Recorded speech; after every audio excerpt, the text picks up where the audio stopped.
En principe, c'est ce mardi 15 mars 2023, que les députés nationaux doivent reprendre le chemin de l'hémicycle du Palais du Peuple, après quelques mois de vacances. Ils vont y entamer la session de mars 2022, consacrée essentiellement au contrôle parlementaire. Outre cette prérogative régalienne, la session qui s'annonce revêt plusieurs autres enjeux, tous, aussi capitaux que fondamentaux, dans la marche du pays. C'est le cas des questions brûlantes de développement, de paix et de sécurité ou encore celle des élections qui tiennent en état d'éveil plus d'un Congolais en général et toute la classe politique en particulier. Du constat fait par certains députés nationaux de retour de leurs vacances parlementaires, on peut noter de vives préoccupations au regard de la précarité de la vie de leurs électeurs dans le Congo profond.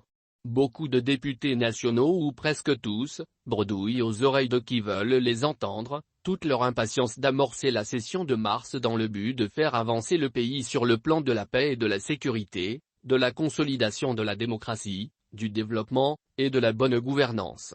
Certains élus du peuple évoquent aussi la nécessité d'évaluer la gestion du bureau de l'Assemblée nationale. C'est tant d'enjeux qui profilent à l'horizon de cette session de mars. Si sur le plan sécuritaire plusieurs actions et options devraient être levées, notamment au regard de la situation persistante d'insécurité dans l'Est de la République, au centre ainsi que dans d'autres poches de résistance, on peut aussi supputer la nécessité pour le Parlement de formuler des recommandations à l'endroit de l'appareil de défense et sécurité du pays dont des brebis égarées avec des complicités internes ou externes, selon le cas, seraient à la base des dysfonctionnements qui s'avèrent fatals à beaucoup des compatriotes. Sans nul doute, l'évaluation de l'état de siège décrété dans les provinces du Nord Kivu et de l'Ituri sera aussi à l'ordre de la session. En ce qui concerne les questions de développement, le gouvernement serait appelé à fournir des explications à la représentation nationale sur certains projets d'envergure lancés mais dont les résultats ne suivent toujours pas, à ce jour. Car, l'absence de ces résultats continue de maintenir si pas plonger davantage la population congolaise dans une misère indescriptible. C'est le cas des projets 15 à 0 trous, le programme de développement de 145 territoires, le programme des 100 jours. Pour la majorité des députés interrogés, le contrôle parlementaire au cours de cette session de mars devrait aboutir aux sanctions des membres du gouvernement ainsi que du bureau de la Chambre basse du Parlement, mal évaluées.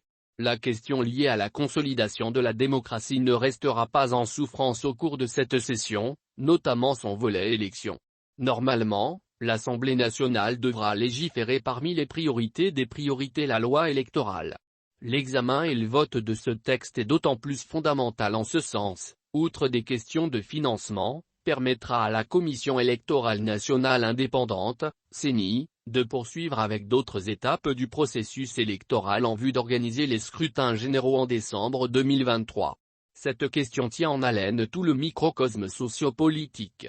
Majorité comme opposition ou société civile, tous ont une attention soutenue sur l'orientation que prendra le cours de ce débat.